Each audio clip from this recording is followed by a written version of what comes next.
ದೇಶ ಉಳಿಬೇಕಾದರೆ, ಮುಂದೆ ನಮ್ಮ ಮಕ್ಕಳು ಮೊಮ್ಮಕ್ಕಳು ಸುರಕ್ಷಿತ ಆಗಿರಬೇಕಾದ್ರೆ ನರೇಂದ್ರ ಮೋದಿ ಮೂರನೇ ಸಲ ಪ್ರಧಾನಮಂತ್ರಿ ಮಾಡೋದು ಬಹಳ ಅತ್ಯವಶ್ಯಕತೆ ಅದ. ಇಲ್ಲಿ ಭಗವಂತ ಖೂಬಾರ್ ಗೆಲುವೆ ಅಷ್ಟು ಮುಖ್ಯ ಅದ.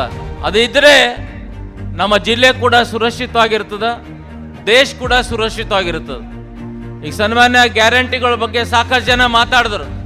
ಇವೆಷ್ಟೇ ಕಾಂಗ್ರೆಸ್ನವರು 5 ಗ್ಯಾರಂಟಿ ವಿಧಾನಸಭೆಯಲ್ಲಿ ಕೊಟ್ಟಿದ್ರು, ಈಗ ಲೋಕಸಭಾ ಚುನಾವಣೆಗೆ ಬಹಳಷ್ಟು ಗ್ಯಾರಂಟಿ ಕಾಂಗ್ರೆಸ್ ಸರ್ಕಾರ ತನ್ನ ಘೋಷಣೆ ಪತ್ರೆಯಲ್ಲಿ ಘೋಷಣೆ ಮಾಡಿದೆ.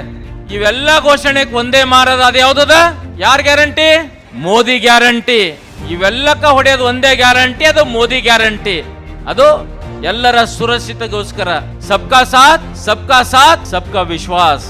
ಇದನ್ನು ಅರ್ಥಕೊಂಡು ನಾವು ಮುಂಬರುವ ಕೆಲವೇ ದಿನಗಳು ಮೇ 7ನೇ ತಾರೀಕಿಗೆ ನಾವೆಲ್ಲರೂ ಒಗ್ಗಟ್ಟಾಗಿ ಬಿಜೆಪಿಯ ಹಾಗೂ JDS ನ ಕಾರ್ಯಕರ್ತರು, ಪ್ರಮುಖ ನಾಯಕರು ಎಲ್ಲರೂ ಸೇರಿ ಅಬ್ಕಿ ಬಾರ್ 3 ಲಾಖ್ ಪಾರ್ ಮಾಡುವಂತ ಪ್ರಯತ್ನ ನೀವೆಲ್ಲ ಮಾಡೋಣ ಅಂತ ಕೈ ಜೋಡಿಸಿ ವಿನಂತಿ ಮಾಡ್ಕೋತೀನಿ. ಎಲ್ಲ ನಮ್ಮ ನಾಯಕರ ಕಾರ್ಯಕರ್ತರ ಹತ್ರ ಸಾಕಷ್ಟು ಅಭಿವೃದ್ಧಿ ಕೆಲಸಗಳು ನರೇಂದ್ರ ಮೋದಿ ಇದ್ದಾಗ ಆಗಿದೆ.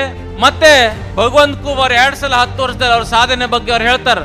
ನಾವೇನ್ ಹೇಳೋದು ಬೇಡ, ಜನನೇ ಮಾತಾಡ್ತಾರೆ 10 ವರ್ಷದಲ್ಲಿ ಅವ್ರು ಏನೇನ್ ಮಾಡಿದಾರೆ ಅಂತ. ರೋಡ್ ಇನ್ಫ್ರಾಸ್ಟ್ರಕ್ಚರ್ ಆಗ್ಲಿ, ರೈಲ್ ಇನ್ಫ್ರಾಸ್ಟ್ರಕ್ಚರ್ ಆಗ್ಲಿ, ಪಾಸ್ಪೋರ್ಟ್ ಸೇವಾ ಕೇಂದ್ರ ಆಗ್ಲಿ, ರೈತರಿಗೆ ಸಾಕಷ್ಟು ಹಣ ಕೊಡಿಸೋದಾಗ್ಲಿ, ಫಸಲ್ ವಿಮಾ ಮುಖಾಂತರ ಹಲವಾರು ಯೋಜನೆಗಳು ನಮ್ಮ ಬೀದರ್ ಜಿಲ್ಲೆಗೆ ಮೊದಲು ಯಾರು ಕೊಡಲ್ಲಂತ ಕೆಲಸಗಳು ದಿವಂಗತ ರಾಮಚಂದ್ರ ವೀರಪ್ಪರ ಆದ್ಮೇಲೆ ಭಗವಂತ ಖೂಬಾರು ಕೆಲಸ ಮಾಡಿದ್ದಾರೆ. ಮತ್ತೆ ಎಲ್ಲರೂ ದಿನನಿತ್ಯ ಎಲ್ಲರೂ ಕೈಗೆ ಸಿಗ್ತಾರೆ.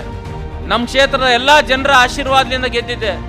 ಈ ನಾವು ಬಂಡೆಪ್ಪರಿಗೆ ಒಂದಾಗಿದ್ದೇವೆ. ಇಬ್ಬರು ಸೇರಿ ಮತ್ತೆ ಅವ್ರು ಅಂತ ಇರ್ತಾರೆ ಯಾಕೆ 1 ಲಾಖ್ ಪಾರ್ ಅಂತ. ಅದಕ್ಕದು ಸಾಕಾರ ಮಾಡ್ಲಿಕ್ಕೆ ನಾವಾಗಲಿ ಅವರಾಗಲಿ ಎಲ್ಲ ನಮ್ಮ ಕಾರ್ಯಕರ್ತರು ಇಡೀ ಟೀಮ್ ತಗೊಂಡು ಇಡೀ ನಮ್ಮ ಕ್ಷೇತ್ರ ತುಂಬ ಓಡಾಡಿ ಗೆಲ್ಸಂತ ಪ್ರಾಮಾಣಿಕ ಪ್ರಯತ್ನ ಭಗವಂತ ಖೂಬಾರಿ 3ನೇ ಸಲ ಗೆಲ್ಸಕ ನಾವೆಲ್ಲರೂ ಮಾಡೋಣ ಅಂತ ತಮ್ಮೆಲ್ಲರೂ ಹೇಳ್ತಾ